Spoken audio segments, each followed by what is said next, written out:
Not everything we love to do is an easy task, and this statement rings especially true for certain aspects of language learning. Here are 6 of the hardest languages for native English speakers to learn.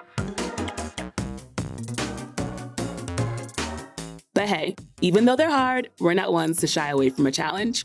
Before we jump in, make sure to subscribe to our channel. Despite its sisters, Swedish and Norwegian, landing at the top of our easiest languages list, Danish proves to be the onion of the bunch with its tricky extra layers. That's why it's taking the 6th spot in our countdown. Although Danish shares plenty of cognates with English and has pretty relaxed grammar concepts, native English speakers need to take caution with its pronunciation. Let's just say Danish is the French of the Scandinavian languages. Most words aren't pronounced the way they're spelled. For example, this phrase, which means my name is spelled like this, but actually pronounced like this. Okay, but why the extra letters, Danish? Why? Although Danish pronunciation can be challenging, and you'll see a lot of these unfamiliar letters, don't let that scare you away. Learning Danish might take some extra practice, but you've got this. Here's a new word for you, agglutinative. Turkish is an agglutinative language, which basically means prefixes and suffixes are attached to words to determine their meaning rather than using separate prepositions. We know it's a mouthful, but in simpler terms, this type of language results in very long verbs. Another challenging feature of Turkish is vowel harmony. This is when vowels are changed or endings with vowels are added to make a word flow more smoothly. On the bright side, the language is very melodic, and the grammar is relatively easy to grasp. Definitely don't sleep on Turkish.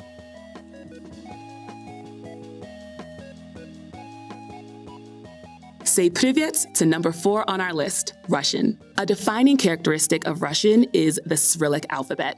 Although some of the letters look familiar to native English speakers, there are plenty of letters and characters that are new to us. But you have to be careful with the familiar-looking characters too. More than half of the time, they're pronounced differently than those in our Latin alphabet. For instance, B in the Cyrillic alphabet makes a V sound. Another fascinating part of Russian is that the verb to be doesn't exist. Wait, don't freak out. This is actually super helpful. No more conjugating I am, you are, or they are a student. You can simply say I student or they student. See, some parts of Russian are designed to make your life easier. All right, we've reached the top 3 hardest languages. If you've made it this far, you really are up for a challenge. One of the hardest parts of learning Polish is the pronunciation. This is the word for happiness. This is the word for ruthless. Yeah, the Polish language can come across as ruthless sometimes, but we're just getting started. Polish has 7 grammatical cases. For context, Russian has 6 and English has 4. One benefit of the newer cases is that they give you more ways to describe situations and plenty of room to think outside the box. A big relief for English speakers who learn Polish is the alphabet. Yep, Polish uses the Latin alphabet. So as long as you master how the accent marks are pronounced, you should be good to go.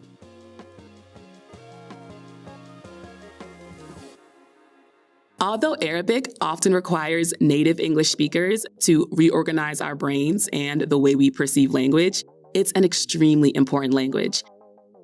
In fact, it's an official language of 25 countries. Arabic is also one of the 5 most spoken languages in the world, and this is your sign to go learn it. A main visual difference is the alphabet. Arabic has a non-Latin alphabet with 28 script letters. The script letters can seem challenging, but it's really only 2 more letters than the Latin alphabet.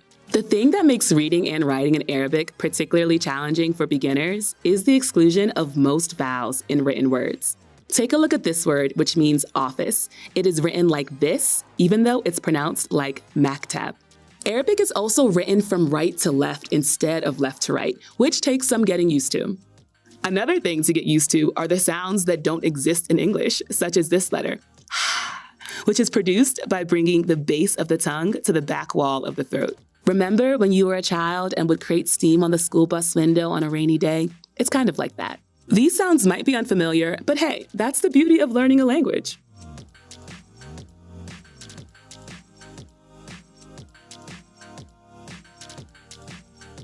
We finally made it to number 1, the trickiest language for English speakers to learn, Mandarin. Interestingly enough, this variety of Chinese is also the most widely spoken native language in the world. If you grew up with the Latin alphabet, Mandarin's writing system might trip you up.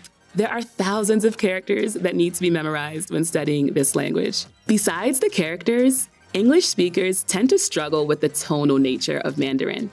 It has 4 different tones, so a single word can be pronounced 4 different ways. For instance, the word ma can mean mother, horse, rough, or scold, depending on how you say it. You wouldn't want to accidentally say, "I'm cleaning my mom," when you mean to say, "I'm cleaning my horse." Yeah, that would be odd.